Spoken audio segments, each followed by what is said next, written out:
নারকেলের স্বাদ করাতে হবে, খেতে নাগে হেবি, গরম গরম পাকালি নাড়ু খাবে লোককে দেবি। সবার আগে নারকেলটা ভাঙে নেই, নারকেল ভাঙা আগে আনাজ কোরআনি দিয়ে কোরাই, সবে বানাতে গেলে এরকম জেগে কোরাতে হবে। গোটা চিনি এই যে নারকেলের সঙ্গে মেখে নেব। দুটো বড় নারকেলের জন্য 300 গ্রাম চিনি আছে।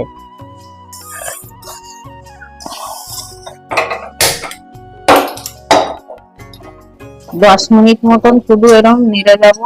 পুরো এই দেখুন লাগছে না, তার মানে হয়ে গেছে। কর্পূর আর এলাচ গুঁড়ো এবার নাড়িয়ে চাড়িয়ে নামিয়ে দেবো।